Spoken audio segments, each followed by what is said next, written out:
I became interested in snakebite in 2020 when my mom suffered a venomous bite from a pit viper called Bothrops asper or fer-de-lance in Costa Rica. And very luckily, she survived because she had quick access to a high quality antivenom, which was made using very high quality venoms. And from that moment forward, I realized that receiving this quality of care, which is incredibly life-saving, is a huge privilege. And so I'm currently on a journey across the world learning about how different people and actors are handling snakebite in different contexts. And I've had the pleasure of meeting many incredible researchers, people who work in the field, activists. And I think that we all have a lot to learn from each other. So I took the liberty of trying to gather some experts to discuss each month different topics. And so this is hosted through a platform called the Snakebite Community Engagement Network, or SCEN. And so, Lucy, if you would like, you could also maybe drop the link to our website and join link in the chat. So if anyone would like to receive updates on when these events are happening each month and the topic, then you can sign up for that email list. And so today we're going to be having a handful of actors who are discussing the venom industry. And we have a lot of different perspectives from people who have just opened up novel serpentariums to handle this huge issue of snake venom quality in India, people who have been working on snake venoms for decades, and also from the purchaser's point of view, we have kind of very luxury venoms. And I'm hoping that today we can all discuss from our perspectives in order to see how we can overcome some of these challenges and improve the snakebite situation as much as possible. Because as we know, the venom is the first step in producing antivenom, and the quality of venom has huge repercussions in terms of the quality of the medicine. So our first speaker is someone who I've had the pleasure of meeting twice and who has a long history of working on snakebite from many different perspectives. And so I would like to invite Mr. Jerry Martin to share his screen and to begin presentation. Many thanks for coming today. Thank you so much, and good evening, everyone. Can everyone see that slide? Yeah, we can see. Great. So my name is Jerry Martin, and I live in South India, about an hour from the city of Mysore. And I run an organization called the Liana Trust that focuses on, well, what we're doing most is human snake conflict mitigation and management. And we collaborate with a bunch of different players, most closely with the Humane World for Animals India. And they help us do a lot of the work that we want to do with the community, as well as some of the work on ecology of snakes in human-dominated landscapes. But the serpentarium that we've started, it's a very young serpentarium, fraught with growing pains and all kinds of issues that we're constantly firefighting. But the last year and a half has been a real learning experience for us, and we're hoping to be able to impact this aspect of antivenom production as far and also help through the serpentarium and research that we do there, help understand why snakes are biting people so much. So I've thrown together a few slides. The first, well, firstly, the reason we started the serpentarium was because back in 2018, when we first applied for permission, and the situation hasn't changed much. There's a real urgent need for quality venom as a raw material for producing good quality antivenom. That unfortunately has not been addressed yet. We don't have this ready, and in decades of work now, we haven't been able to provide that relatively simple, although I mean tedious piece of this entire puzzle. Secondly, it's become very clear that in India we need numerous geographies, numerous locations from where we need representation of venoms for the production of antivenom. Um, Finally, and then of course there's the current practices. Everywhere that venom is produced, snakes are usually either caught and then kept until they die, which is usually very quickly, or caught, venom is extracted and they're released in different locations. And both these are ecologically very unsound. Um, there's obviously a desperate need in India for better husbandry of snakes, and that goes pretty much across the board. Um, Zoos, definitely in venom production centers, and other collections as well. And we wanted to also set standards for venom. One of the major um, complaints that we heard from the antivenom producers was that the quality of venom was lacking and it was incredibly expensive. So we decided to try and figure out how we could deal with those two issues. So the Serpentarium is we've dedicated about half an acre of our home pretty much to the Serpentarium, and we have permission to collect 7 species from within the state of Karnataka, and those are the spectacled cobra, the Russell's viper, the common krait, the saw-scale viper, king cobra, hump-nosed pit viper, and Malabar pit vipers. Through our work, we found that there's also other species that are medically significant, for which we've applied for permission, and hopefully we'll get that soon. Those would be the Sind krait and possibly the bamboo pit viper as well. Uh, we're trying to house our snakes in as naturalistic and enriched a space as is possible in captivity.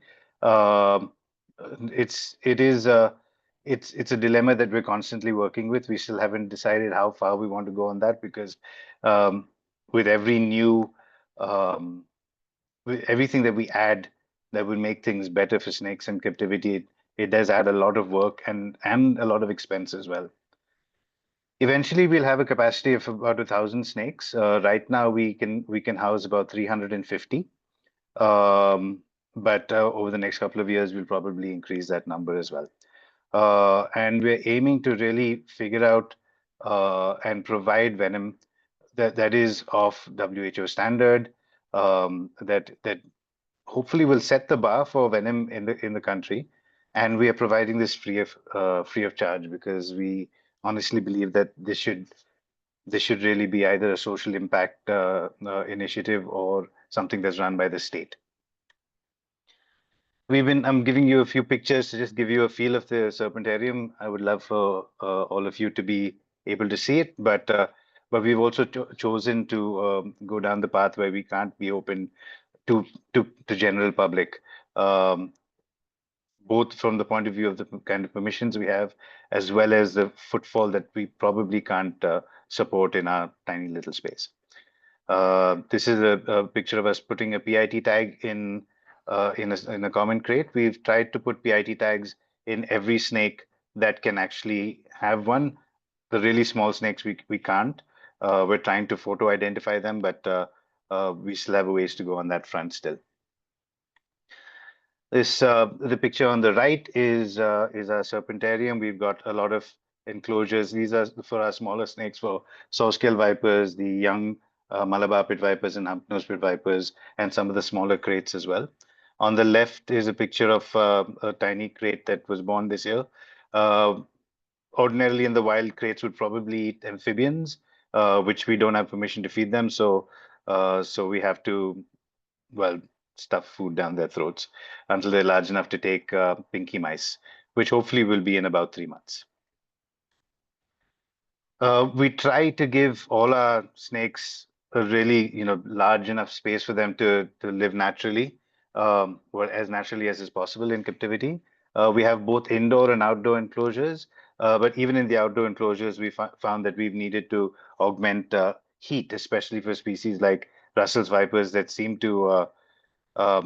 seem to really thrive on being baked every day. So they need a basking temperature of around 40 degrees, 39 to 40 degrees at some points that they'll just sit under for all morning. And I think that's something that makes a big difference to their health and well-being. Um, we've got, you can see the bottom left is king cobra. We've only got one king cobra so far. We'll be collecting a couple more after the monsoons this year. On the left, you can see Lisa, our curator, who, yeah, so she's feeding the Russell's viper there, and on the right extreme is a Russell's viper being born. We bred Russell's vipers, Crates, Sawscale vipers, hump-nosed pit vipers, and Malabar pit vipers this year. Sorry, not Sawscale vipers, and Malabar pit vipers and cobras this year. So we've been, well, Chloe has asked me to speak more specifically on how we extract venom, and um, what we're trying to do is it's still evolving, but what we're really trying to attain is a very smooth yet very efficient way of extracting venom that is not only safe for us but as stress-free as possible for the snakes. A lot of this goes down to actually being prepared for everything that we need before the extraction itself. And the two real important things to prepare are the snakes and the people. The snakes are usually, we generally look at them before the day. So we try to make sure that they're not fed, 72 hours before the day of extraction. The health assessment is a constant thing, and if there's anything wrong with them, we've created an app so we know which snake is in what condition, and if they're too far underweight or if they've got any excess endoparasites or any infection of any sort, they won't be in the pool that we can extract venom from. And that's one of the things that I think we've sort of nailed is the ability to trace each snake through this app. So we know uh, we're regularly monitoring their fecal samples, occasionally monitoring their blood, but also not so regularly, but regularly enough looking at their weights to know if they're doing well or not. And there's a general health assessment for them pretty much every time they're fed or are visible. For people, I mean, it really is it is pretty much common sense of all that needs to be ready before you get into this, the process and the protocols of venom extraction. We, um, we do need to make sure that we're in a good frame of mind, not to, not, no high stress times, not too many other distractions happening, certainly not um, under the influence of anything. And we have all our equipment that's laid out well. And also very importantly, it's well, personally, I feel that it's very good to have people who are used to working together to be doing this. If there's a new person that comes in, we will try to make sure that they go through a whole bunch of dry runs before we actually start doing the venom extraction. Well, the way we handle snakes for extracting venom is that the large snakes are put through a restraining tube, and we do that by allowing them to pretty much go into a restraining tube with, you can see on the top left, there's a black sleeve that the snake goes into, think it's a tunnel. We then remove the sleeve. One person will hold the snake and the restraining tube and feed it through until the head and some part of the neck is out on the other side, at which point it's pinned. You don't have to put too much pressure on it, fortunately, because the body can't lash. And this is much safer for us than having a snake that's loose on the table or just tailed. Um, and it's a lot less physiologically stressful for the snake. After which, of course, the snake is presented with to the beaker, and it hopefully will bite into the beaker. We don't actually milk or massage the glands at all. We take what we get. With smaller snakes, like the sawscale vipers, hump-nosed pit vipers especially, and some of the smaller crates, I use a towel and I cover the snake with a towel and then sort of flat hand the top and then basically um, collect the snake from under the towel. It's not the most graceful of processes, but it does keep. I'm very comfortable doing it, and it does keep the snake um very sedentary and stationary under the towel. So it's quite easy to see where its head is. And with a snake like a hump-nosed pit viper, I've found in the past that if you pin the snake, it starts spinning immediately, and that will really cut down on the life of that snake. In fact, it might end up killing it shortly after the extraction. So personally, I am not a fan of small snakes either, especially small vipers, from the point of view of extracting venom, that is. They're awesome otherwise. Um, as far as venom handling goes, we are again trying to follow all the not trying, we're following all the protocols that we've been given, um, both from the point of view of WHO as well as the antivenom producers that we're providing venom to. So we can only collect venom under the auspices or the supervision of someone from the forest department. And fortunately, so far we've had absolutely no issue with that. And the forest department makes someone available pretty much at the drop of a hat whenever we need to do this. So it's I, I'm hugely grateful to the Karnataka Forest Department for being so accommodating on that front. Uh, the we do we haven't started processing our venom yet, but everyone who is going to be doing any of the venom processing, especially the lyophilization and weighing, will be wearing both protection for the nose and mouth and the eyes as well. Um, Venom is pooled and centrifuged, and then it's snap frozen in liquid nitrogen, after which it can be stored in a -86 freezer for as long as it takes for us to get enough venom to put into a lyophilizer, after which we will have dried venom, and the dried venom will be weighed and stored in -20 until it's ready to be picked up by the antivenom producers. Some of the challenges that we faced, like I said, we first applied for permissions in 2018. It took us, the Karnataka Forest Department, in fact, gave us the green light very quickly, but there's a whole lot of other legalities that are involved, and it took a long time for all those sanctions to come through from various authorities. Um, the Even now, when especially when we're collecting snakes from the wild, there's a lot of paperwork involved, and it's fine when snakes are collected from around where we are, but we're trying to get as wide a representation of the snakes in the state for now, and then eventually, if there are other snakes that also want us to do this, we'll be collecting it from further afield.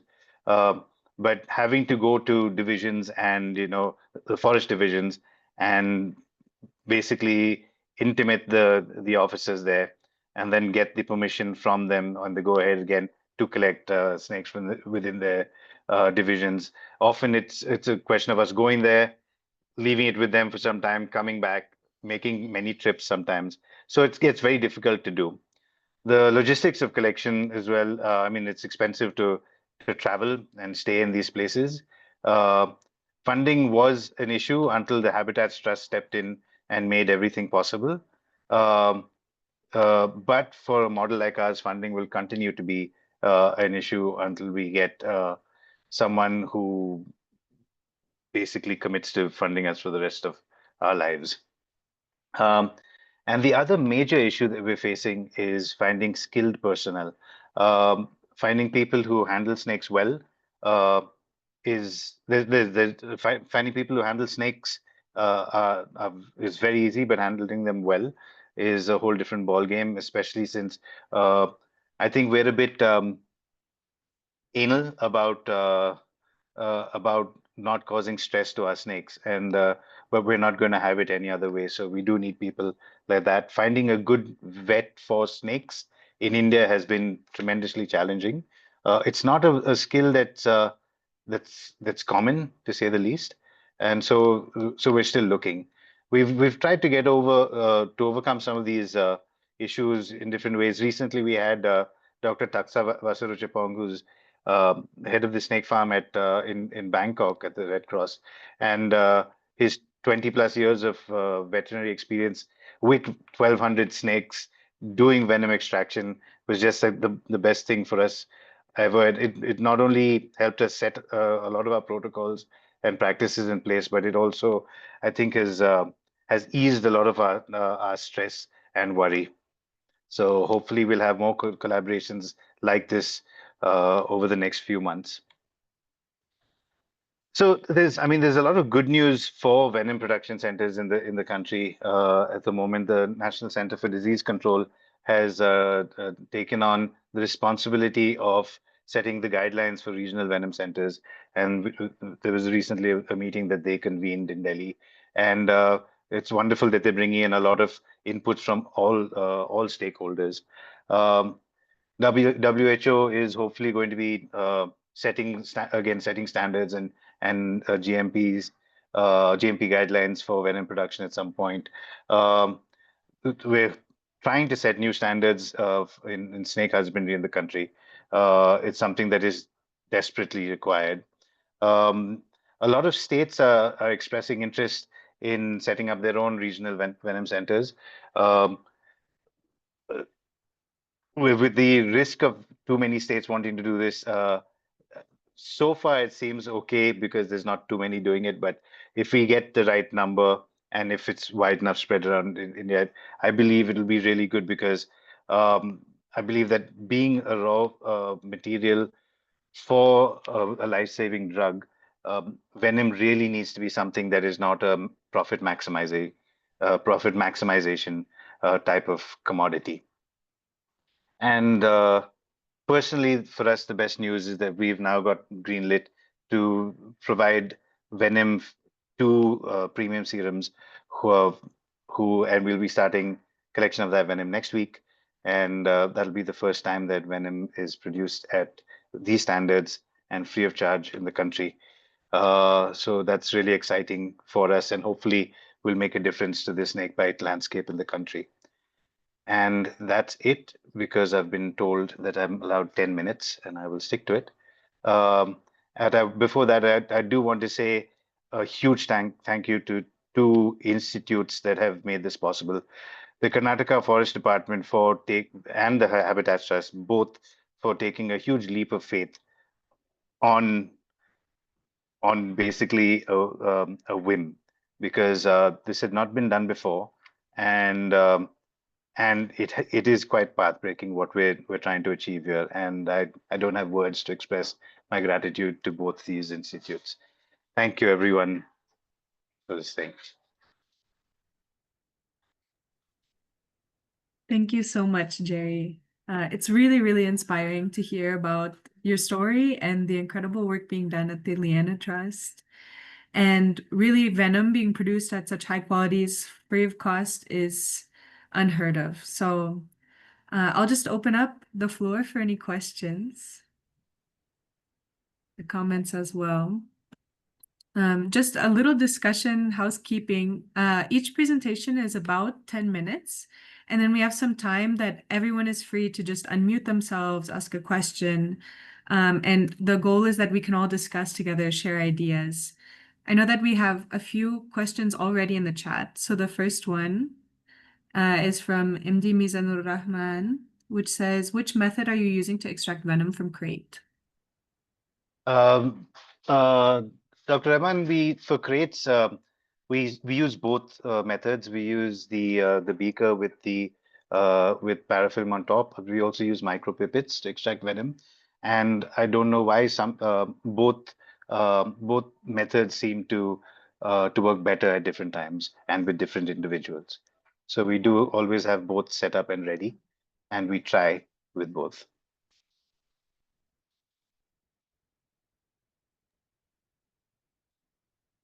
Great. Ali, yes, definitely. I'll just put my email address in here as well, and you can get in touch with us for the app, and we can put you directly in touch uh, with the guy who made it for us. Maybe we can share with you what we've got, and the coder, I think, who made it for us, really has done a great job.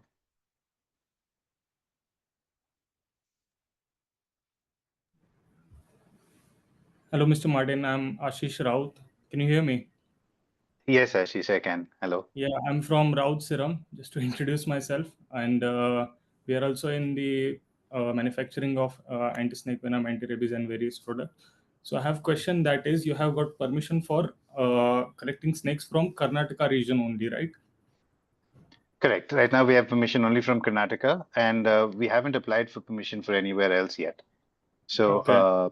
um, but we're hoping that we won't have to, because ideally, snakes from different regions should really have venom centers in those different regions as well, Yeah. rather than everything being brought to one place. So you prefer collecting snakes from a specific region, or you go through whole state and collect the snakes, and accordingly you collect venom? So we've collected snakes from Sofa, Belgaum, Raichur, uh, Mysore Circle, Uttar and Dakshin Karnataka, Hubli and Tumkur. So, but we've got permission from all of Karnataka. We will be heading in probably in August to Bidar as well, which is the northern Mhm. most tip. So yeah, we are trying, and Virajpet as well in Coorg. So we've got quite a good sampling from around the state, and we're trying Yeah. to keep as wide a sample as possible. And have you seen any variation after testing? Like you collect venom from different regions of the state, and potency must be there. So I mentioned collaborators earlier. Another one of our collaborators is the Evolutionary Venomics Lab in the Indian Institute of Science. So what we each time we get a new snake in, one sample of venom and DNA goes to them. So they are working through those venoms, and we haven't found much variation yet in Naja. We haven't got the results back for the Daboya yet, but uh, there's no variation at all in Hypnale. We'll wait for the crate and the Ecus as well. Okay. So, but And we'll know that in a few months, hopefully. so I don't know if you know it, because you're sending venom to other vendor for testing. So they're using ELISA method or LD50. Do you know about it? I'm not sure about that. No, we'll have to check with premium serums. Yes, yeah. Yeah. Yeah. Okay. But And we're open to giving venom to pretty much anyone who's yeah, yeah, producing venom at yeah, WHO yeah. standards, basically. Yeah. Yeah. I'll just mail you. Thank you very much. Sure. All right. Pleasure. Yeah. Great. So in the interest of time, I'll just close the question section, and anyone who has more questions or would like to discuss with Jerry, maybe you can drop your question in the chat. Thank you so much, Jerry, for this presentation, for your work. Really incredible, as always. Thank And so you. Thank you so much. My pleasure. thank you. So our next presentation will be from Mr. Ashish Raut, who works with Raut Serums, who I think that you can explain a little bit better than I can, but is one of the largest plasma producers in India, if not probably the largest. So we're really looking forward to hearing your experience in terms of with venom quality, with venom quantity, as a purchaser. So thank you so much for coming here today. Yes. Just share my screen.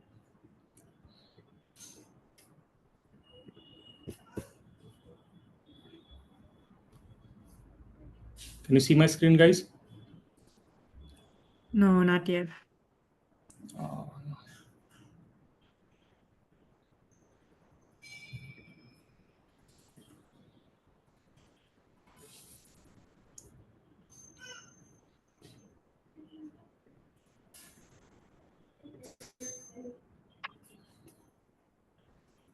Now maybe you can see my screen. Okay, yes, we can see your full screen. Just give me a moment, guys.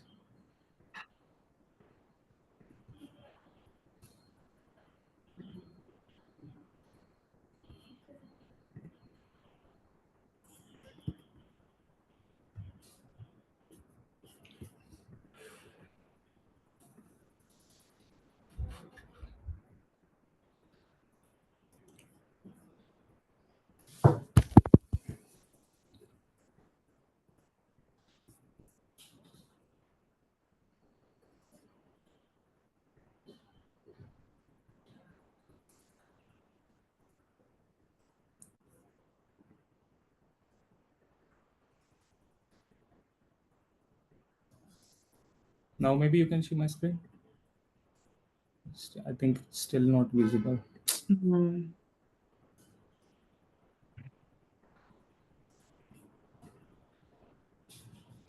Now you can see my screen, right?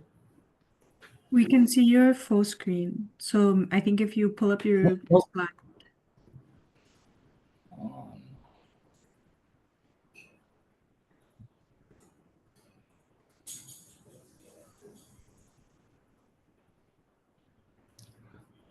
Chloe, can you move on to the next session? Till then I can just figure Yeah, out no what's worries. yeah.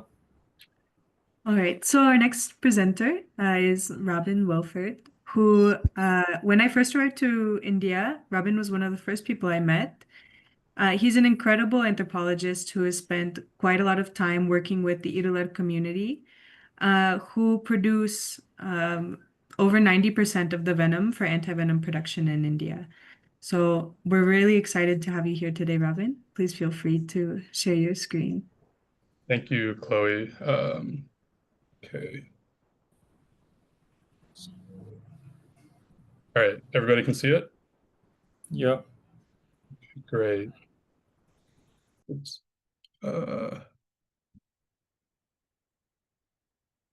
Sorry, I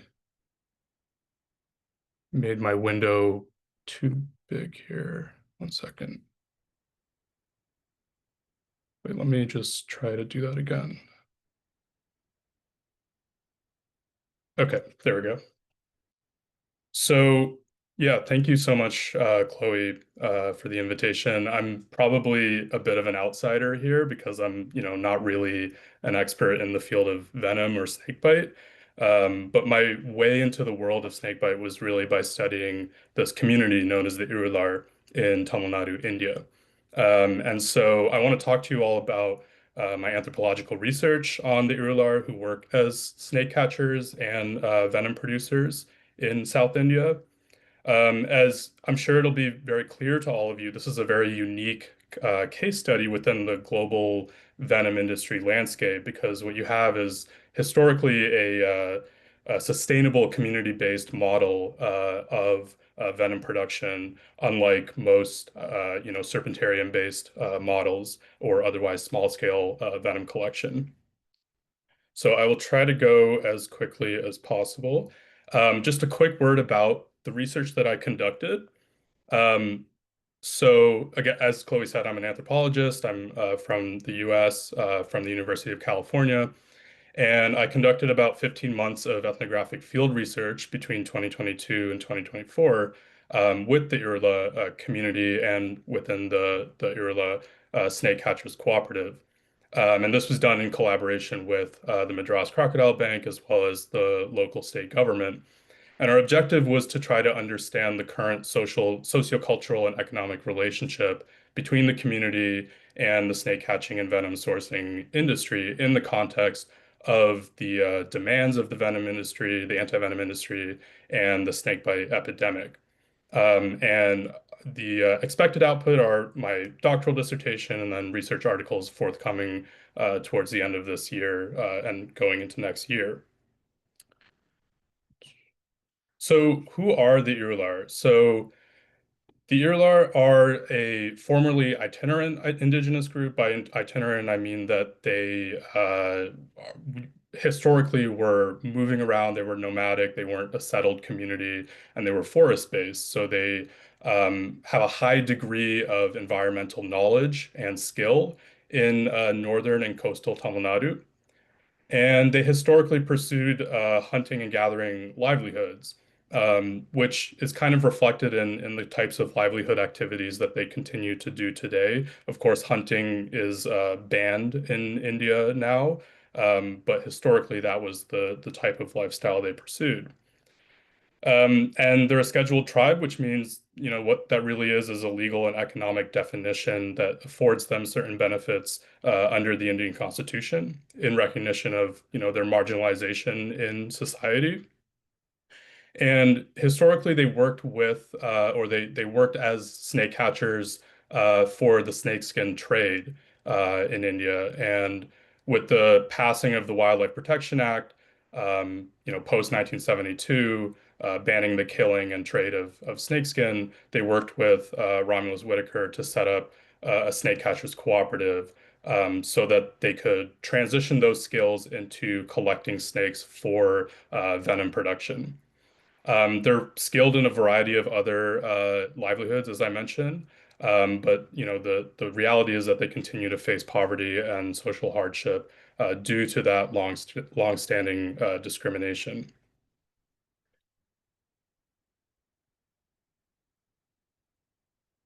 So the snake catching activities that they pursue are based on knowledge that is passed down through generations. The Irular have exceptional skill in tracking and capturing venomous snakes. And the way that it works is that cooperative members receive annual permissions from the Tamil Nadu Forest Department for the capture of common krait and Indian saw-scaled viper. They do also catch the Indian cobra and Russell's viper, so those together make up the big four, as it's known in India. But they must now receive yearly permission from the central government for these two species, because of a change in their protected status under the Wildlife Protection Act. So as I'll talk about in a little bit, this creates kind of an issue with the cooperative because they need to kind of go through this extended bureaucratic process of acquiring permissions from the central government now.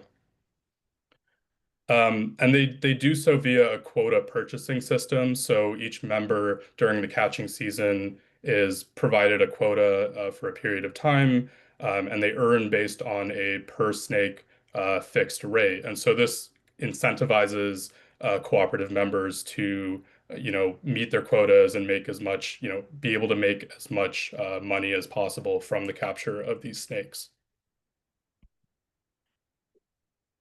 So based on my latest information, the Irula Cooperative produces around 90% of venom that is used for antivenom production in India. I think we're certainly going to see that number change over time, especially, as we heard in the first presentation from Jerry Martin. We're seeing more. I mean, one of the stated goals of the National Action Plan in India is to set up more regional venom centers. And then, of course, with the Liana Trust already, embarking on that enterprise, you're going to start to see a shift in the landscape of venom being produced and where it's coming from.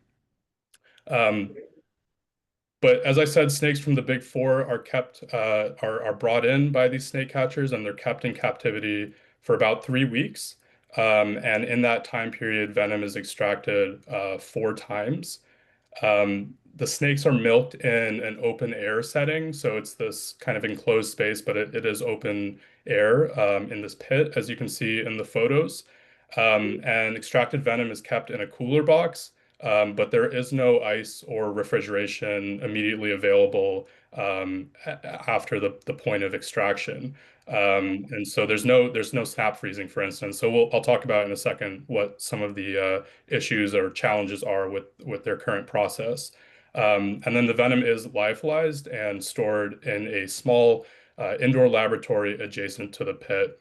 And again, I'm not a venom expert, so some of the technical aspects of their process, I may not be able to answer all the questions about, but this is kind of the general procedure that they follow.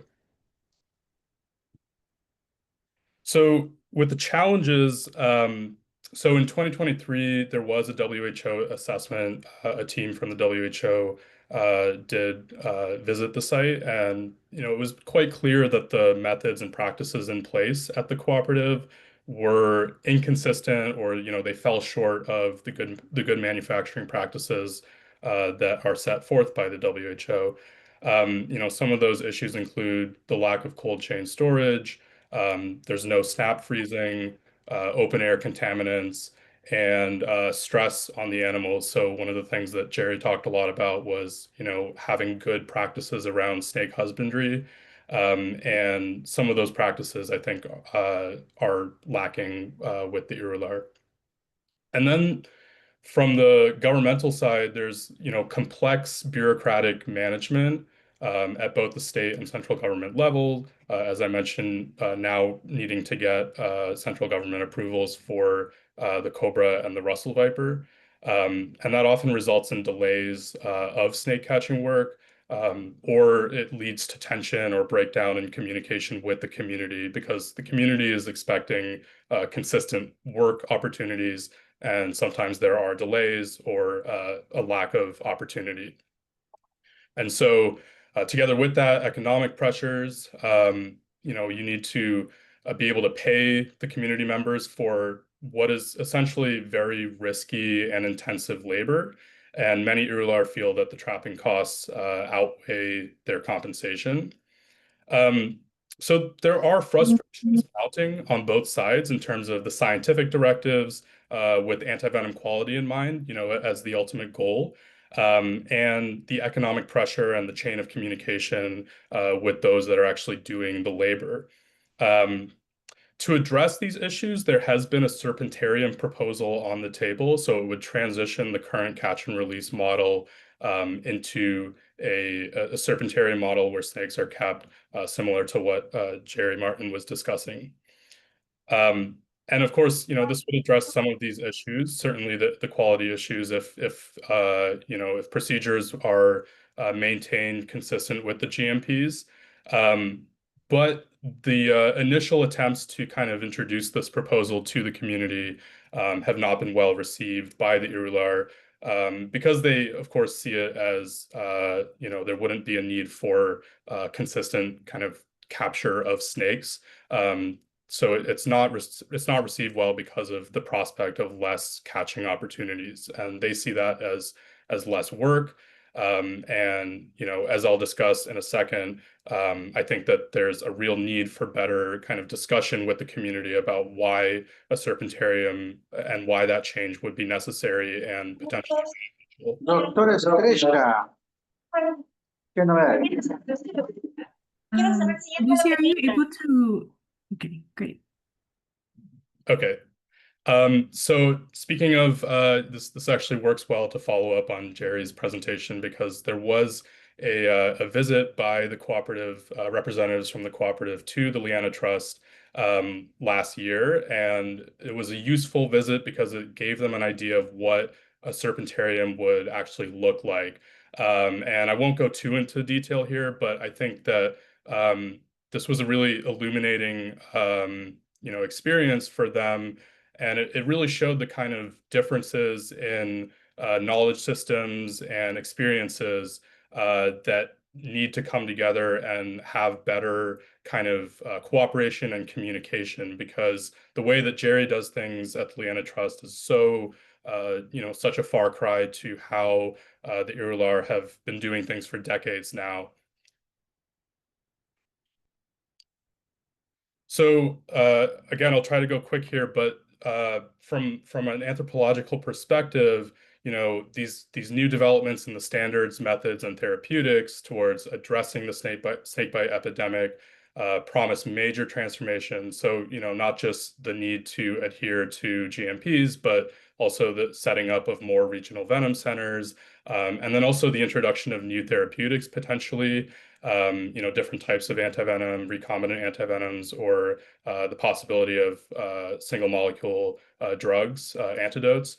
All of these things promise to shape the whole field in a new way going forward, and surely this will have an effect and impact on the Urular venom enterprise. But what is really important right now is just being able to reach a shared understanding, and that's with the community, and that's something that is still a work in progress. Again, I just keep emphasizing that they've been doing things this way since 1978, and so it's really hard for them to kind of unlearn some of these methods. And finally, what I'm calling interspecies risk, right? And so snakebite is an occupational hazard, and it does occur among Urular. It's not that well reported among the snake catchers, but but it does occur, and so there is a lot of potential for harm. One of the issues that I didn't mention earlier is that with snake catchers and also with those that are handling snakes at the venom extraction site, there is not the kind of protective gear that you would like to see being worn by many of the Irular. And so that does contribute to some extent to potential harm and injury to Irular. And then likewise, snakes in this current model are undergoing stress, harm, and potentially death after release, as current evidence suggests that translocated snakes have poor outcomes. So I think that risk that's posed to both humans and snakes really needs to be addressed with the Irular. And just some conclusions here. So as I mentioned, I think one of the key points is that there needs to be a greater degree of cooperation and understanding among diverse stakeholders. So rather than treating Irular livelihoods as unviable in the venom industry, I think we really need to ask how their knowledge and skills might be adapted or utilized in new approaches to mitigating or treating.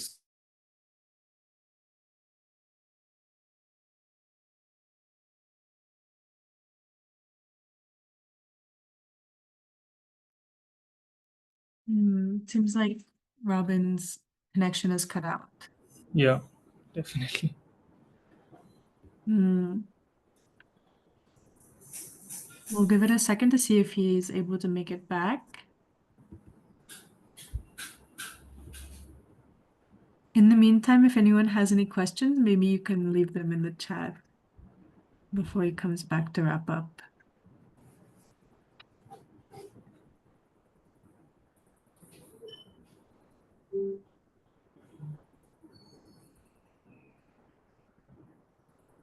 He's just texted me that he had a power outage. So maybe we can save some questions in the chat and move on to the next presentation. Yeah. So, Mr. Rad, are you able to share your screen? Yeah, I'm gonna do it other way around. Let's see.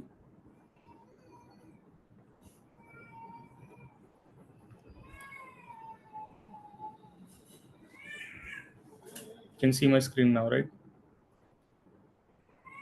Yes, yeah. Yeah. Okay, so I'm Ashish Raut from Raut Serums India Private Limited. And initially, after doing a government job for 20-25 years, my father had contacts, and he started to think about what can he do about it. So he started this business of anti-sera manufacturing, and we are in this business since last 12 years. And currently in Maharashtra region we are located, and possibly we have the biggest farm which contains more than 2000 animals, and we are in the manufacturing of anti-snake venom Indian. Along with that, we also do Pan Africa and North Africa, and also do anti-rabies serum along with that. And we have a huge facility, and we try to do things in regard of welfare part also of animal, because if you get good health of animal, if they are living good, then only they give good titers. But the another issue right now is not getting a potent venom which might be effective in regards of titers, because you are bleeding animals once in a month, and if you don't get titers, there is a loss of lot of things.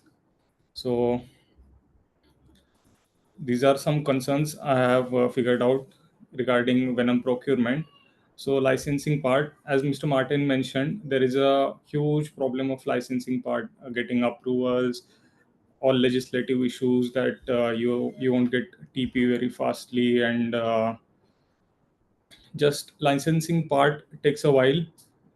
And after that, there is this shipment delays, potency issues, because what we have faced that we have been procuring venom from Irula since last 12 years, but they don't measure the venom properly, and when we get the venom at our farm and we start weighing and testing, performing LD50s, we don't get the exact venom which we were supposed to get. Apart from that, we also don't get potency, and we have seen that venom has no toxicity at all. And recently, forest department and other legislative bodies are also involved in this, and because of that, they have increased price by almost 200%. So we have to consider the venom cost along with the animals cost, and running this whole show is getting very expensive to us.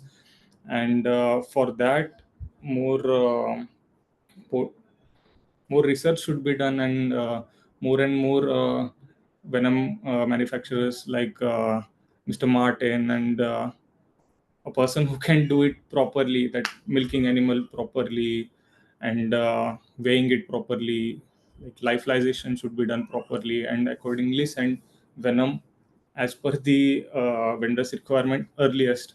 Because if you don't get venom in the right time, you start losing titers of animals which already have antigen in them.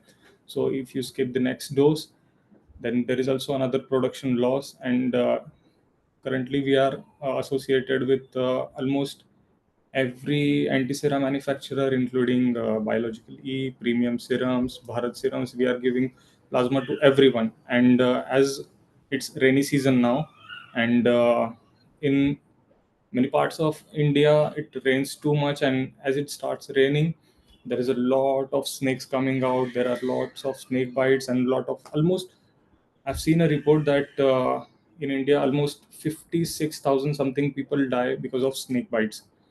So in this season, the government brings out tenders, and the manufacturers are supposed to get the plasma from us, process it, and then do a do a preparation of the lyophilized anti-sera into the vials and pack it and then send it. So these things takes a lot of time, and if we don't get venom in time, and we are not able to dispatch the plasma in time, so it brings a lot of problems in the business.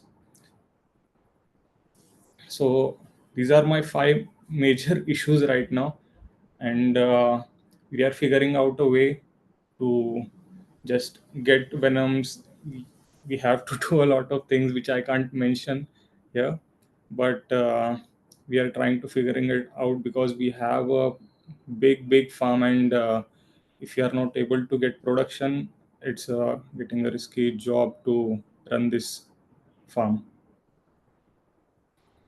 Thank you very much. Just if you have any questions, please let me know. Thank you so much for that presentation and for coming to share your perspective as a huge client, the largest client of Venom. We do have one question in the chat from Mr. James Gordon. Please clarify what is causing the decline in quantity and quality of harvest from each snake. Actually, we don't have snakes. We have horses, and we. Okay, I'll get to the another question after a while. So, Mr. James, we have almost 2,000 horses, and we have allotted different animals for a different production of antigen. So we get venom from different vendors. Example, Erula, because that is the main place where you can get venom, because they are government approved, and that is the easiest way. So we get venom from them, then we immunize the animal, we bleed animal, and make plasma separation, and then we send to the other manufacturers like Premium and Bharat serums and everyone. But in the year end of the next year, we are gonna have our own facility where we are gonna process our own plasma and bring out our own vaccine. I hope that clarifies your question. We have one more question in the chat from Mike Perry. What's the cost of venom per gram?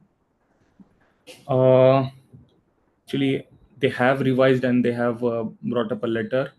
Maybe if you can drop me your mail, I can talk about this in mail or Rashmi, I something. have one question. Yeah. You have mentioned that you have multiple vendors for Venom in India. There are few, not many, just few government. Apart from, you said that it's the only government source. Whom else do you source your Venom from? There is Erula, and apart from that, there are few government approved vendors. And because of I have to keep it confidential, I can't mention them. Government approved vendors are confidential, is it? Yeah. Okay. Yeah. We have one more question in the chat. What are the requirements from your side to procure Venom? So it should be weighed properly, and there should be a potency to that venom. And apart from that, we are all good. That's the basic requirements we have right now. Great. If there are any other questions. Actually, I do have one question. Mr. Rout, you've mentioned that the price of Venom has doubled in the past few years as the governance. Not past few years. There is a new government body involved in this, along with the Irula Society, and they just suddenly brought up a letter and they mentioned that these are the new rates now. Wow, all of a sudden. So when did this happen? I think 5-6 months ago. I really don't recall, but in this year only this happened. Okay. And Robin, do you have any information on the pay of Irular, if this has changed at all? Or Gnaneshwar, if you guys have any information on whether the pay of the Irular has changed at all? I was actually going to ask if Yanishwar had that information because I don't think I have the most up-to-date information on the per snake rates. Yeah, per snake rates have been revised as per the rates, the increase in rates, which, for example, saw-scaled viper has been increased to nearly 4 lakhs now, and per gram. For someone who just asked a question about the rate per gram, it varies between species, but also at the other end, irregular incomes have been increased because, as we are understanding, that a lot of expense goes into catching snakes, especially snakes such as saw-scaled viper, because they still follow the methodology of wild catching. So they spend a lot. So there has been the amount of money that they are currently charging for the per gram cost has a calculation behind it, which is that every irregular individual makes break even of their efforts. And that's how it's been done, because all this while the irregular venom, especially saw-scaled viper venom, was causing a lot of loss for the society. So they needed to work on it. I still don't agree to the exact prices they came up to, but there was a math behind it to which the current prices are surged. I really get your point, Mr. Ganeshwar, but if you're paying a significant amount for the specific venom, you're supposed to get it in time, and you should get it with a good potency in it. Yeah, that's right. That's exactly the point that everybody been raising. Fortunately or unfortunately, this push from antivenom manufacturers across India hasn't been on closed rooms and closed boardrooms. So if any antivenom manufacturer, serum producer does write this officially to the government of Tamil Nadu, they will take it up. Even when after the WHO visit, there hasn't been a report that mandates the government procedures to become more formalized. So it feels like that there is not a need of the hour to improve the antivenom just because there hasn't been somebody voicing it out. There are people, Jerry has been saying it for quite some time, Crockbank has been saying it for quite some time, and antivenom manufacturers, I believe most of the antivenom manufacturers were here in Tamil Nadu for a meeting last year. There was a collective voice that venom potency has to be improved, as well as tests need to be taken care of. But still, I believe it takes a little bit more push to the government, unfortunately, to get these things done. I think increase in fare was not really fair at the point, but that's how they looked at this. I think there are people like Chloe and other researchers like David from WHO, and they are raising their voice and bringing this up. And I think in last December, I guess, WHO held a conference in Dubai regarding this anti-sera manufacturing and issues regarding venoms. And also there was an initiative from Indian government. They have a Central Research Institute in Kasoli. So they are also bringing manufacturers closer to identifying the issues regarding not getting titers and not getting venom on time. And I think there is going to be a movement where these issues are going to be identified and rectified. We have one more question from Mr. Jerry Martin, and then Yeah, my question is to to Rabin and Gnaneshwar. So the Irulas, I uh, I mean, Rabin, you said they have exceptional skill, and I think that's, um, in my opinion, quite an understatement because they just gobsmackingly good when it comes to tracking snakes. Um, so venom, the cost of venom as a raw material is going up tremendously. How much of that is actually translating to improvement in or the betterment, if that's the word, a word for of the Irula themselves?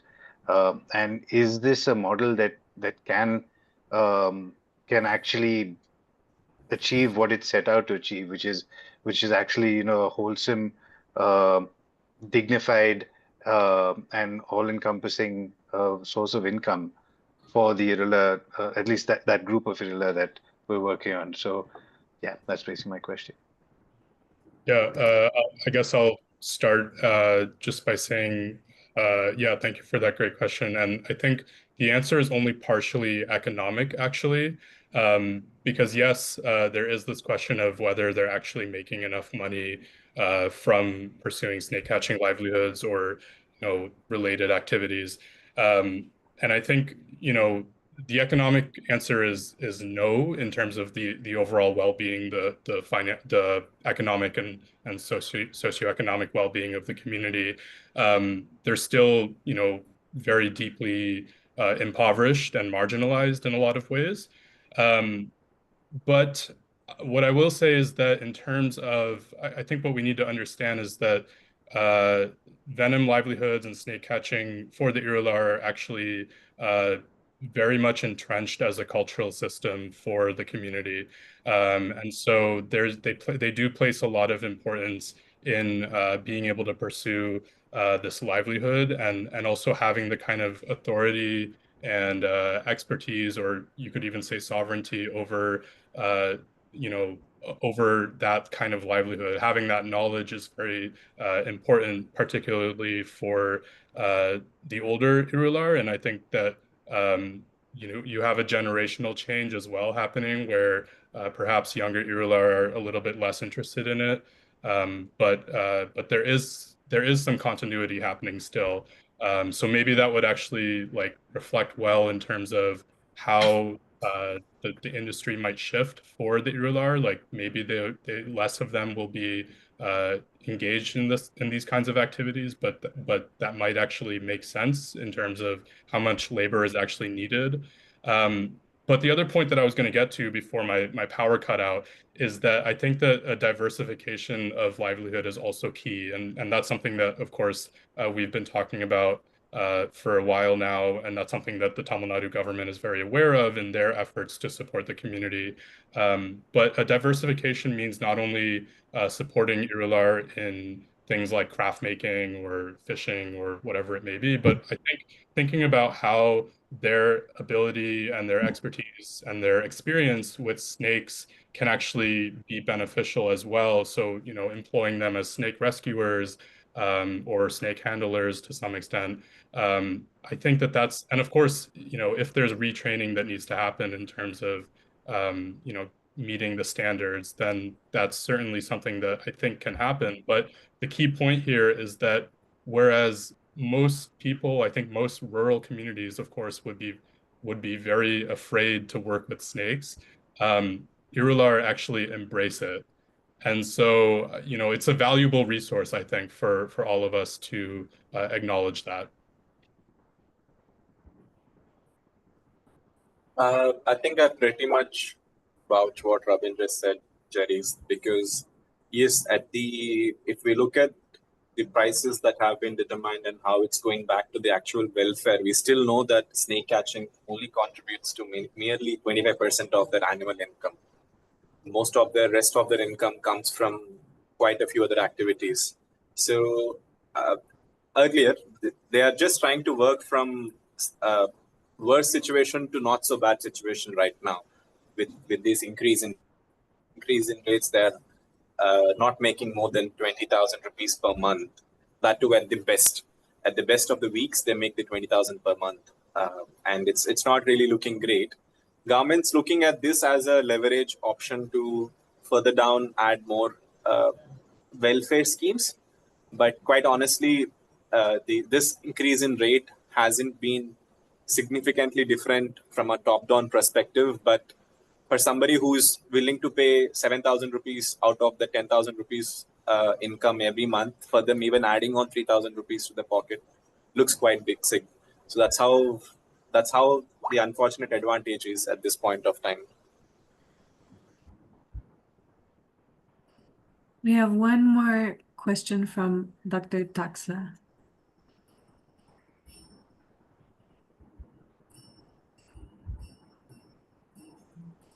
Okay, hello. Can you hear me? Yeah. Okay. So I want to share some things about the transition between the what's it called the experience to the new modern technologies. I can pass through that point before. I used to be in the snake farm with only about 60 years old snake handlers, and they do pretty the same as Ilula did in India. And I shift from that traditional things to be some more standard with a lot of equipment. And so the point is, I think when we transit from one generation to generations, it could be blend between the old and new ones. They could be in that because of even the new technology, we cannot replace the experience of the person for sure. And the point is, when you get something more standard with high equipment, it's increasing the cost as well. So we need to find the middle point between the qualities and about the cost. So because when we go deeply in about high standard, even for the standard snake husbandry, standard storage of the venoms, lyophilization processes or equipment need to be standard. Yes, of course, it's increased the price. And I have no doubt if the price is increased for 200% or 300% in the last two or 3 years, it needs to be looked down to break down into unit costs and about how investment they have to put in it. So I think this will be a long topic for discussing, but for my comments at this point, I think we need to find the what's it called cost benefits that we will need to invest in the snake venom industry. Sometimes too high standard will increase a lot of costs and make the antivenom is more expensive and it will be unaffordable to the people to access to them. So that's it. That's for my comments. Thank you so much for this input, Dr. Taxa, and for sharing your experience. And I hope that all of you can kind of discuss and share contacts, and we can keep talking about how we can make this a more sustainable and also a more humane system that provides high quality venom and high quality medicines. So we're just to keep things moving. Lucy, would you mind pausing the recording for this next presentation? Yes.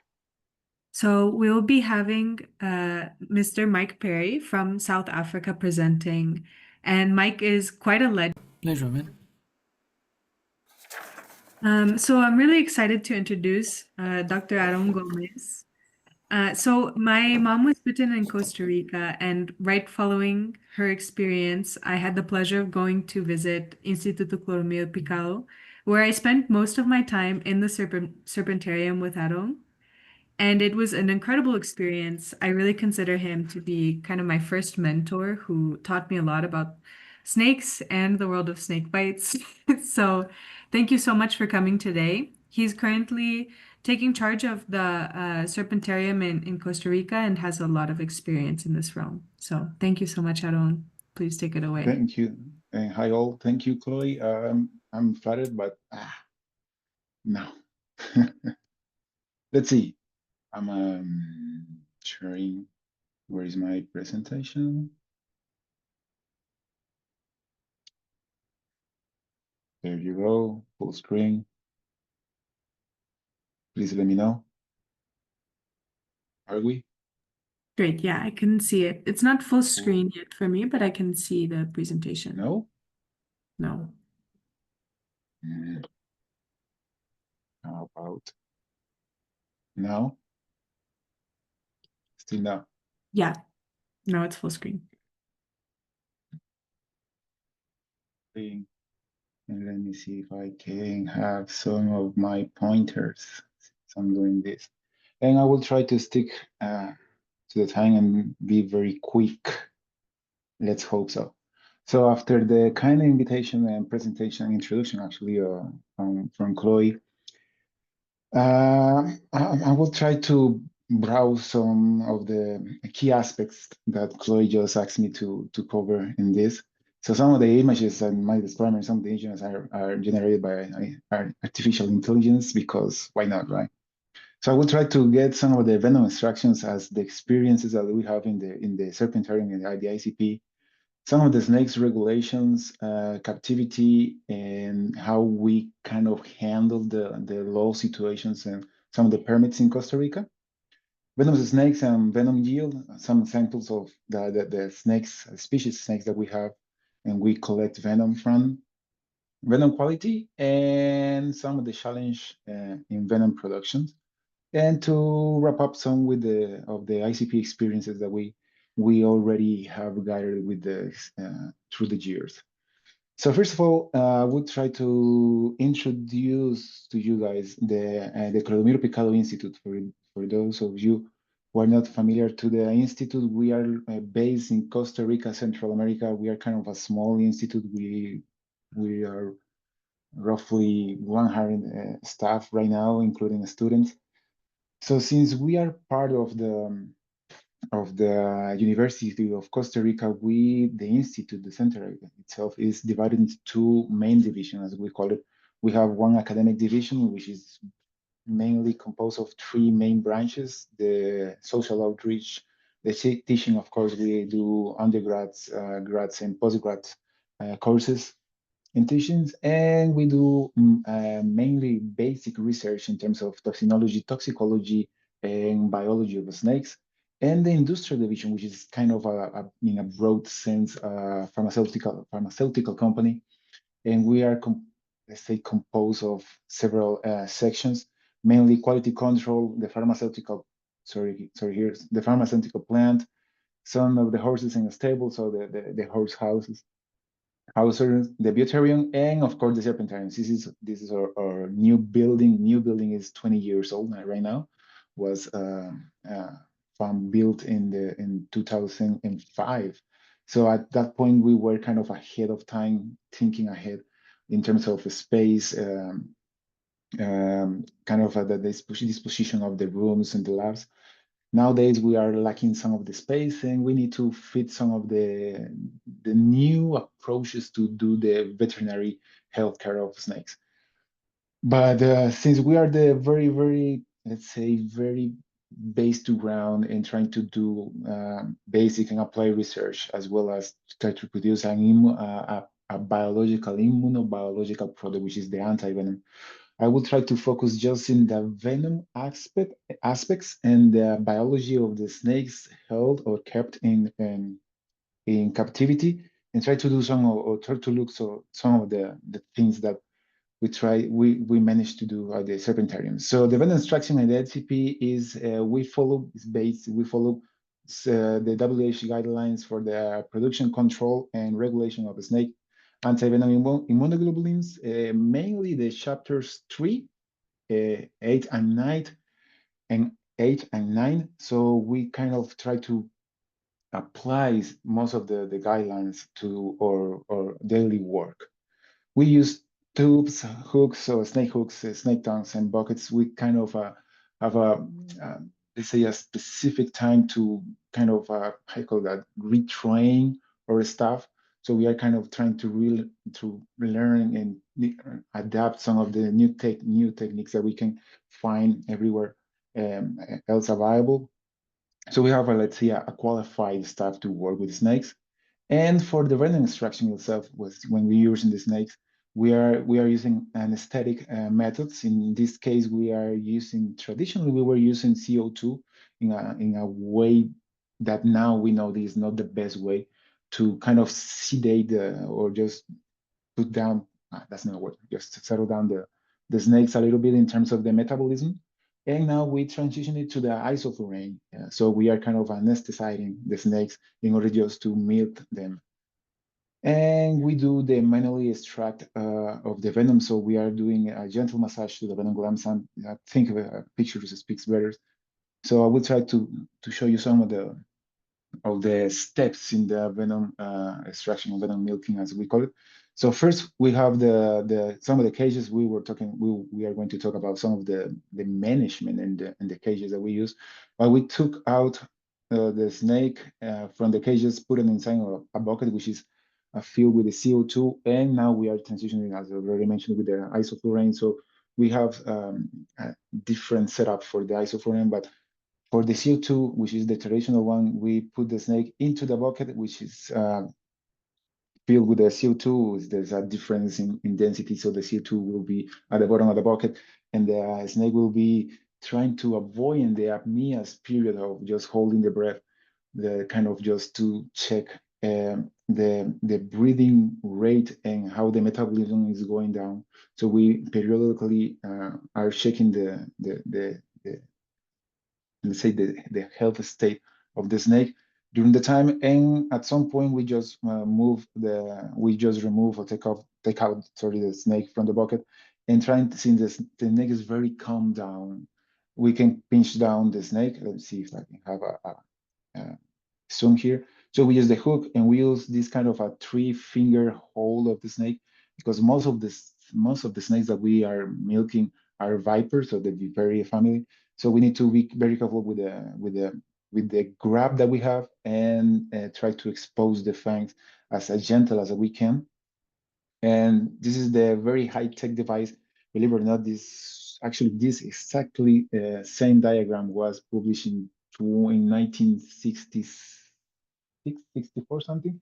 So it's the last century and it's still working very, very well. This is a cold chamber, so we can put some gel packs there and collect the venom in a cold environment to avoid some of the things, like especially for the vipers, venom, which is very, let's say, proteolytic prone. So we need to keep in a cold environment.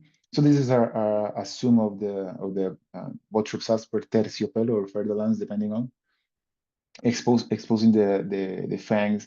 So this is the gravitas, as we call it, and we are going to do or apply a massage between the 3rd and the 4th supralabial scale. So it's pretty much in this size. In this side. Let's see if I have. Yeah. So here's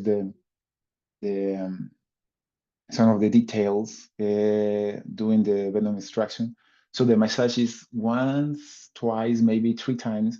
Like we can apply a gentle massage, collect the venom, and then just move on to the next snake. And this is Jasmine, or one of our curators. She's very, very able and capable to do the venom extraction. So you will see the concentration and focus. And this is Danilo Chacon is one of the former. He is kind of holding the snake up just to bring more venom, but this is an internal job.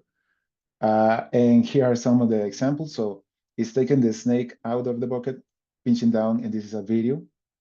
Just leave it out. Let's see if we can just move very, very fast. So Danilo is kind of projecting or protruding the fangs. Engraving is trying, you can see both a couple of fangs in both sides.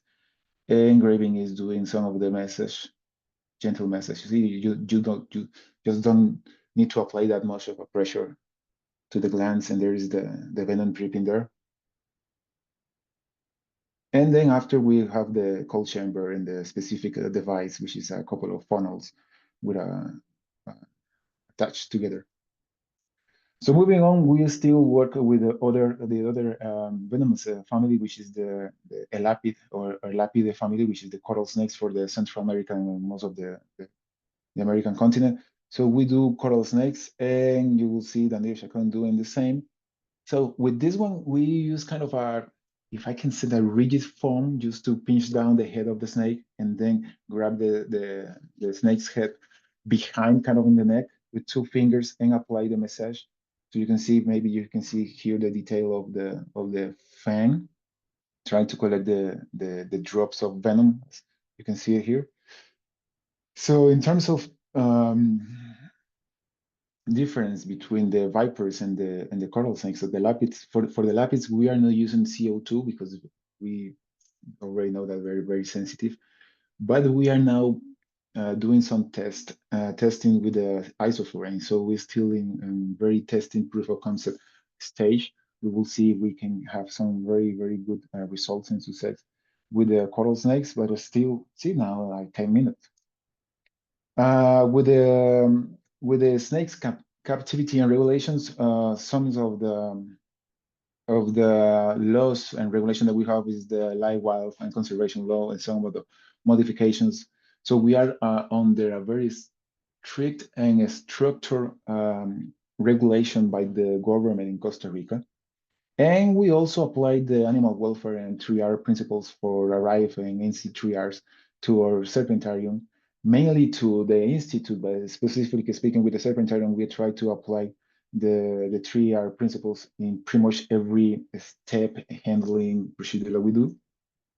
We also do work on the quality management system and ISO 9001 and 2015. So we need to ensure that we have a quality management, traceability, reproducibility, I can say that word in English. So we need to keep control of pretty much everything that we do regarding snakes and the venom itself. And of course, we have our own protocols and some of the instructions that we have, so we can pretty much review the protocols and procedures processes every 6 months and trying to update them to some of the new things that we are going to see, mainly with the animal welfare. So you can see here some of the, this is the, sorry for the video, some of the cages that we use and the type that the management that we use. We are doing some of the controlling, very strict control of the abiotic or physical conditions, which is temperature and humidity. Because of the Costa Rican law, we kind of have this kind of label of tag. We are a rescue center and sanctuary. I don't know how to compare this to other places, to other regions or countries, but so we kind of work as a rescue center. So people are bringing a snake here, and sanctuary because we can now release snakes. We can now reintroduce. Once the snakes are in the serpentarium, we need to assure that we can provide a welfare of life and very good conditions of health up to the snake just sees. And of course, we have our own breeding programs. We are breeding our mainly species for the antivenom production, which is Bothrops asper, Crotalus, Lachesis, Stenophrys, and Melanocephala. And we are doing experiences with micrus, which is the coral snakes, and any other interesting species that we think we are very worth for the antivenom. Sorry for that one, because that's a lachesis with the eggs, with the lay eggs. And I think that's one of the videos that we are handling rattlesnakes for the veterinarian and healthcare protocols. So you see, we use 2 hooks, one special box to just restrict the movement. That's a very random guy doing things. And we use a lot of tubes, hooks, and try to restrain the movement. That's a rattlesnake. That one, we are collecting blood samples just to do a lot of the regular, let's say, regular maintenance in terms of animal health. Let's see if we can just speed up this. Believe it or not, that's very, very behave and easy snake to work with. See the rattle just rattling? Once you get it, that's done. So venom snakes and venom yield. So in terms of yielding, from snakes, we have 2 opposite ends. For once, you have the Botrys asper, which is yielding a lot of venom, at least in our experience, a lot of venom. So for after 55 years of venom of the serpentarium working, we almost have 2 kilos of Botrys asper, which is a little. And on the other hand, you have the Micrurus or the coral snake, which is you barely have 200 milligrams a year of extraction. So here I'm just presenting some of the variations. So you see that we have a lot of, in terms of liquid or the powder venom compares to Botrys asper, and some of the same experience with the Micrurus nigrocintus, which is the coral snake, the most common coral snakes in Costa Rica. You will see there's a difference in terms of the average production or yielding of venom and the individual production, but you will see some other examples like rattlesnake. So Micrurus as a species is challenging in terms of maintenance feeding, especially because they are ophiophagus mainly, so we need to adapt a diet, and breeding because they don't like to breed in captivity, so we need to, let's say, adapt some different environment conditions to it. And the milking venom, if you can recall some of the pictures, that required some set skills to work with coral snakes. See, there's a Micrurus ruatanus eating a Hyophis snake, which is a very, very common snake. But in this case, we need to adapt alternative diet just to keep the snakes, the coral snakes, in order to have a large quantity of snakes to produce enough venom, to yield enough venom to produce the antivenom. And Lachesis as a species, in terms of captive condition, is very interesting because you need to kind of resemble much of the snake's environment to just keep the snake well. And the other challenge is just to move them to the breeding condition, which is very, very interesting. So that we try to keep the physical conditions and the feeding schedule very, very controlled. So there's the thing, sorry, the graph with the Lachesis venom yield. So you see there is not much of a venom compared to Botrys asper, for instance, even though the Lachesis as general body mass in terms of length is larger than the asper, but there is let's say empiric kind of rule that you will, when you normalize the venom yield by the body mass or body length, you will see that shorter or smaller snakes will produce more venom compared to the larger one. In terms of venom quality, as already mentioned, we follow the WHO guidelines, and also the quality management system. But we do, as a regular basis, we do a couple of things. Biochemical characterization in terms of protein content, that's the mainly ones that we can do and apply different ones, but those are the very, very basic ones. Protein content, electrophoretic profiles. So these are a couple of snakes just seeing the variation within weeks, because we need to see if the frequency of massage of the venom extraction are affecting the composition of the snake venom. Chromatographic profiles as well, so we can see the differentiation. It will have an impact in terms of toxicity of the venom. And residual humidity content, which is very, very important. We need it as dry as we can to storage the venom. And the biological characterization, the golden standard is the lethality or the medium lethal dose. This is Gina, one of our colleagues and collaborators. And we also do hemorrhagic coagulant, phospholipase, myotoxic, edema activities in order just to provide that we have the very good quality in terms of taxonomic and quality producing biological effects of function of the venom that are going to be used as an antigen for the immunization scheme. Some of the challenge in venom production, as we are now facing at the Serpentarium, is we need to assure the animal welfare. We are applying the three principles, mainly the refinement, because we cannot replace. Replacement is kind of if we are just moving to organoids or doing some cell culture, but it's still not the way to go.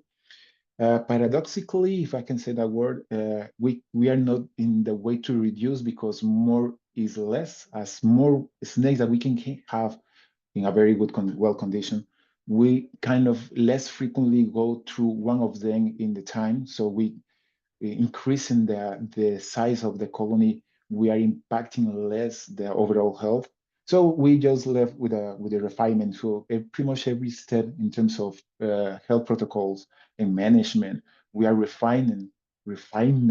I can say that word. Doing the overall task in the Serpentarium. We do a kind of a different, say, style management type. So we are a very semi-intensive clinical management of the snake. So you will see some of the racks and the cages. We try to keep it as clean as possible, considering the overall health and welfare of the snakes. And now we are facing this social housing, because we need to keep in mind that the snakes are very, very sentient, so they are very sensitive. I can say that word in English. So some of the snake welfare considerations, but in terms of the ethical considerations that we need to keep in mind, and since we need to provide that we are doing a very good quality and we are complying with all these nowadays requirements, we need to be very aware that this, how you say that, sentence? Well, Chloe will correct me later. And subjecting experience of the snakes, there are a bunch of articles now saying that the snakes have a very different way to sense and perceive the environment and the world. And they, for instance, for rattlesnakes in the US, when they are going to do this hibernation, they are going with the besties, best friends. So they have a very close social circle of friends. So they are very sentient. And we need to try to apply this to our snakes and our management. Since we are very semi-intensive clinic, we need to try to balance how to handle the snakes in a social housing. So you see there is our curators and medvet working with a pound viper. And healthcare and health and care protocols, we are doing a lot of clinical and veterinary considerations. Pretty much for every snake series, sedating with isoflurane, doing some of the interventions, chirurgical interventions to the snakes. And just to wrap up some of the ICP experiences. So as you can see, there is Bushmasters and our Venom batch. So we have a very, very very large library of Venoms through 55 years. So we produce venom batches of 10 grams, depending on the species, mainly 10 grams for the vipers and almost 1 gram for the coral snakes. But we work under three defined purposes: venom extraction to produce antivenom, which is kind of the main key in having this snake colony; scientific in terms of basic and applying studies; and biomedical prospection studies. And there is a pivotal importance of animal welfare in snakes and experimental models. So we are considering now the snakes as an experimental, non-traditional experimental model, sorry. And the importance of veterinary healthcare and a qualified staff, as already mentioned. And of course, the administrative support is a must. And for that, thank you for your attention. This is our ICP antivenom, Serpentarium antivenom, and one very, very close friend. Thank you so much. Thank you so I'm much. going to stop sharing. There you go. Thank you so much for that. That was a really interesting presentation and amazing as always to learn about ICP's work and about the Serpentarium. We do have, I'll read out loud one question for the sake of time. So I think that the first one is from Dr. Basaru Japong. It says, may I know the name of the cold chamber? Good question. Is named cold chamber? I don't know. I mean, I can send you if you want. Can send you over the original paper. We just copy it because we had actually a very good collaboration for the U.S. Army government, U.S. Army / government at some point beginning of the 70s. So it's pretty much a copy, and yeah, it's cold chamber. Let's say cold chamber in a very good way, not like a bad sense. Cold chamber. Great. Well, I think that we do have some more questions in the chat. So if you're able to answer those, then that would be amazing. And thank you so much for coming today and sharing your experience. No, you're very welcome, guys. And I don't know, I probably just leave it very quickly, but there is my email address. We could talk a lot of things. And hi, Mike, and seeing like George and other people that I just.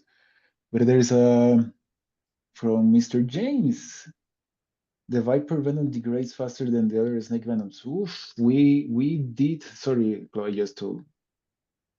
But we did actually was a thesis, and turns out after 8 hours without any cold chain, let's say that, some of the proteases start degrading itself. So yeah, after 8 hours, you will see like a very, let's say, 10th prone degradation of the venoms compared to the corals, mainly because there's not much of the metalloproteinases, for instance, or proteases in general. So you stick with the phospholipases and some of the tree fingers, at least for Costa Rican.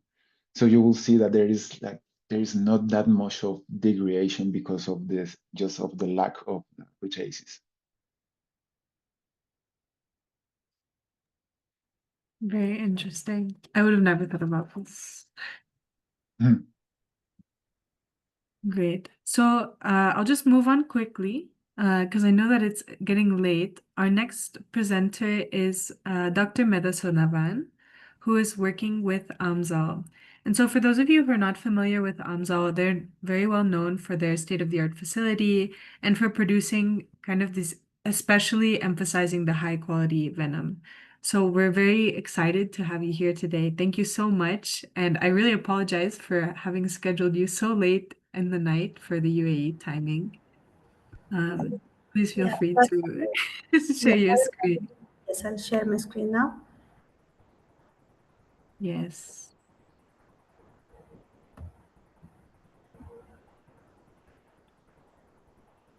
Is my screen visible? Yes, it's visible. Okay, so I'm really happy to be here and to share this information with everyone and to meet few people whom I always have emailed and have contacted through email, and few of them who are actually working in the venom industry since before I was born. So it is a truly privilege to be able to share all this information with you. So today I am here to represent AMSAL. AMSAL is a commercially established venom production facility, which was established for the commercial production of high quality venom, and we have reached most of the antivenom manufacturers globally, and our product is been recognized by most of the customers now. So AMSAL is a local Emirati business, and it is invested by E20 Investment Limited. And we are here developing and we are here producing and supplying venoms for snake and scorpions, basically focused on Middle East and African regions. So as you can see, we have 2 dedicated facilities for snake and scorpion, 2 separate facilities. And we offer around 27 snake species venom and 9 species for the scorpion venoms.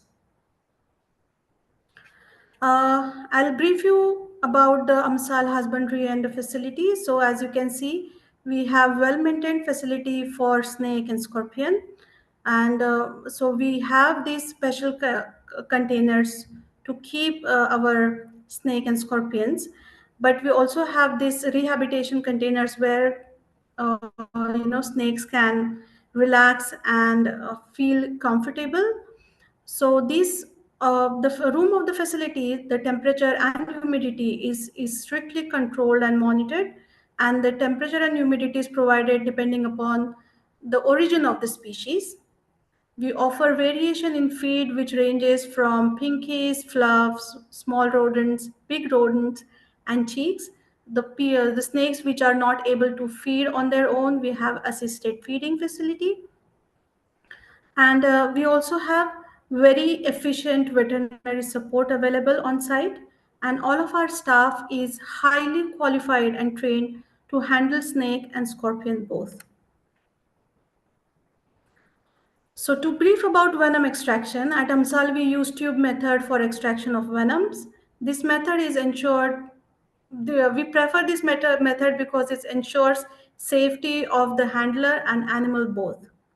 We tend to avoid any head catch or venom massage or venom gland massage, and we promote the natural bite on the venom container by giving the visual stimuli to the to snakes so that they bite on their own. And then we do not tend to handle the snake for any while releasing the fangs. Also, we do not tend to handle or do it manually. We let the snake do it by its natural process to avoid any damage it may cause.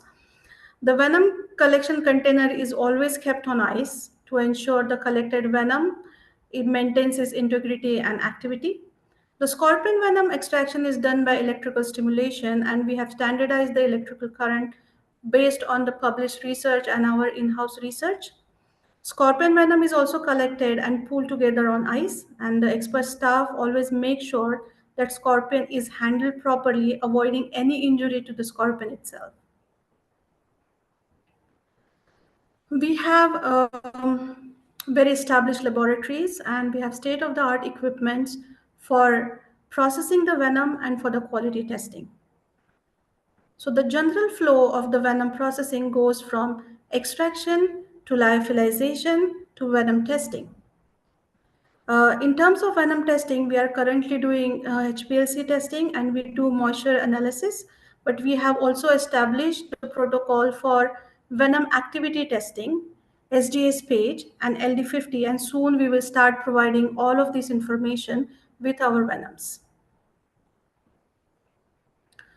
So because most of our staff also comes from like strong scientific background, we are able to analyze the chromatograms, and we have also done like grouping of these venoms based on the chromatogram, because as a venom manufacturer, we emphasize on regional variation of one particular species, which will ensure that the antivenom produced against it covers the whole entire region where this with this particular species is found. So we have grouped the venoms, and this is available, this chromatogram and grouping or the specific information if needed by any customer. It is available for all of our venoms, and which makes customer also comfortable buying the venom and deciding the combination of the antivenoms. I'm very proud to say that Amsal is the only facility or venom producers which have ISO certification for its quality, uh, our environment safety, and environment friendliness. Okay, so if I have to talk about the challenges that we face, is the high demand of venom supply for Indian species. However, the restriction on import and export of these venom species, we cannot produce this venom for Indian market. Then some of the species are very hard to maintain in the captivity, such as boomslang. We do have demand for boomslang venom, even though Mike did specify that there is no antivenom produced for booms. Oh no, there is antivenom produced for boomslang, but we do not we cannot supply this venom because we cannot maintain this particular species in the captivity.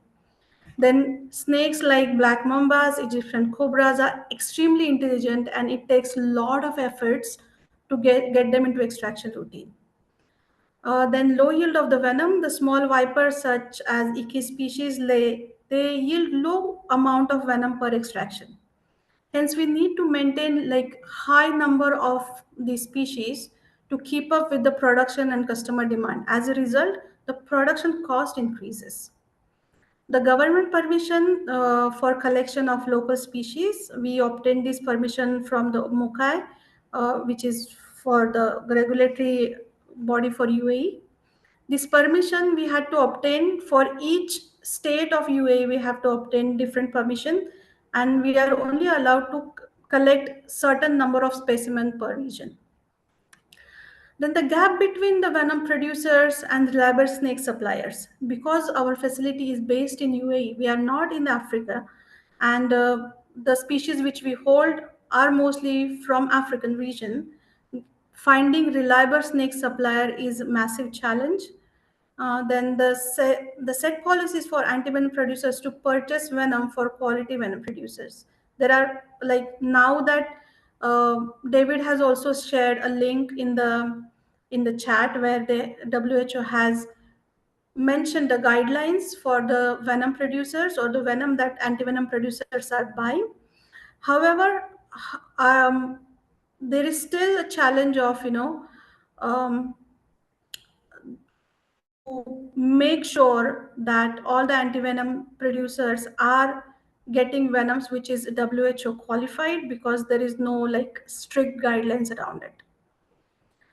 Again, the cost of antivenom production is regulated in many, or the customer cost for the antivenom production is very regulated, which also means that the investment antivenom producer can do behind the venoms has its own limitations. But as I forgot the name, but one of the attendees has very rightfully mentioned that the more you focus on high quality of the venom, that can result in higher cost of the venom, and that's still a challenge for us. And we are trying to produce the venom in more and more cost effective manner while maintaining the quality of the venom, which is our primary aim behind this whole business. And we also face challenges of unregulated venom producers. Like, I cannot tell how many times I get email from random countries that they have this farm in their backyard producing liters of scorpion venom, which is absurd. But yes, we do get those emails, and people have started producing this venom in their backyard, and there is no assurance of the quality. However, they sell it for really cheap pricing. So if anyone does want to go and buy those venoms, there is no control around it. So these are some of the challenges I would say that we are facing as a venom producer. And in conclusion, I would like to say that as a venom producer, ethical sourcing of the species should be everyone's priority. So it is ours. Focus on regional variation is very important because some of the species are widely distributed, and we have to make sure that we cover all of those regions when we are supplying the venom. So because that directly affects the coverage of the antivenom that has been produced. We have to always be on top of the reclassification of the venom, because there have been times where some species was called something else 5 years ago, and now it has been reclassified, but that data is not updated, or the name of that species is not updated on the antivenom vial, and then customer keep asking for the same same venom, but it is now called something else. So all of these things are like this comes under like being top of our information and educating customer as well regarding these changes. Focus on animal health is of prime importance because that's the base of everything. If the animals are not healthy, your venom quality does get affected. And so maintaining highest venom quality equals to the quality of the antibodies produced for antivenom manufacturing. And this is what we aim for: maintaining quality of the venom, health of the animal, and safety of our staff. All of our staff is, well, I would say they are looked after. They have the good health insurance in case they face any accident during extraction process. Because we hold all the foreign snake species, we also have collaboration with the nearest emergency center, where we have kept all the antivenom that is necessary in case of emergency. This antivenom was donated to us by premium serums from India.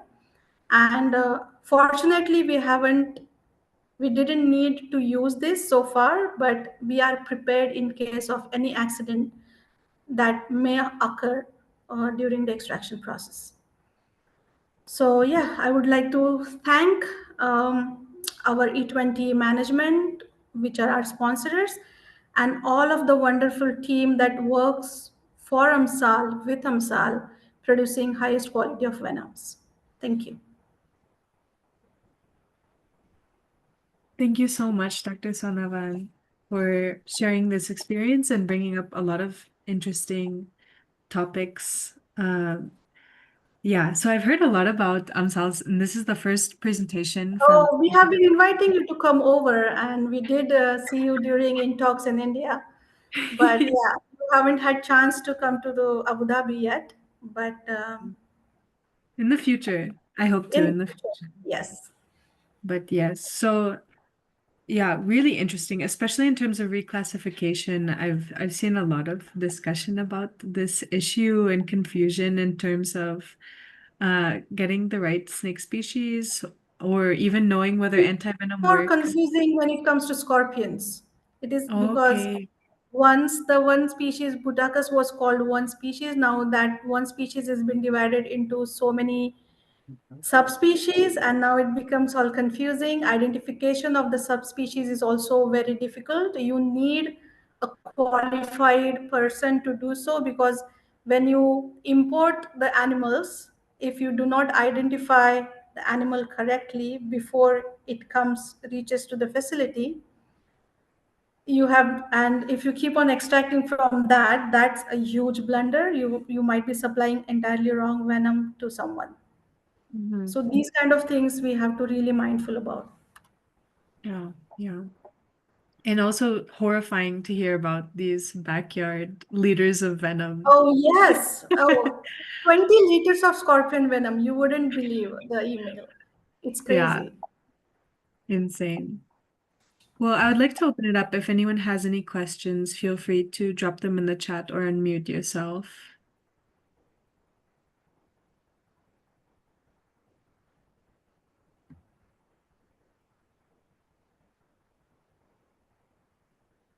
I do have one question. So as of right now, are your main partners currently in terms of antivenom production, or do you also work in terms of venom research? So yes, our major, I would say, clientele is antivenom manufacturers. Um, because we have large capacity of production, it is also required by the antivenom manufacturer to have this consistent supply of venoms. So our main client base is still antivenom manufacturers. And to be honest, Chloe, we are still new kid in the market. I think we are the newest company that has started selling venoms on commercial basis. And we have grown our client base slowly into the researchers as well. We are also planning on adding purified venom products to our product list very soon. We are working on, purifying the proteins. So we will begin with protein which are already in demand, moving towards more advanced protein that might be useful for certain research areas. We have also reaching out. We are also reaching out to the biopesticide manufacturers, even doing our own research, which species which we hold are being used in these research areas, and promoting sales that way as well. Because as we all know, like everyone anticipates that the venom industry is as big as antivenom industries when they talk in general, but it's not true. Like the part of venom is minimum when it comes to the antivenom manufacturing. So taking into consideration the cost that the antivenom product can be sold and the cost of venom that goes into it, more and more cost effective but high quality venom production is necessary. Definitely. Thank you for that. Are there any other questions? I think, Ajit sir, thank you so much. आणि छान वाटलं तुम्ही attend केलं presentation आणि comment पण मराठीत केलीत. छान वाटलं. Wonderful. Well, if there are no more questions, then I guess we can just wrap up for today. I really want to thank you, Dr. Sonavan, and to all of our presenters for being here today, for opening up about your experiences, not only the standard day-to-day operations, but also the challenges that we all face. I think that there's a lot to learn from one another, and it's been exciting also to see the conversation that has been happening throughout this webinar. So thank you all so much for your time. And Thank you, Chloe, for arranging this. It is really wonderful. quite a pleasure. Thank you. Thank you all. Take care.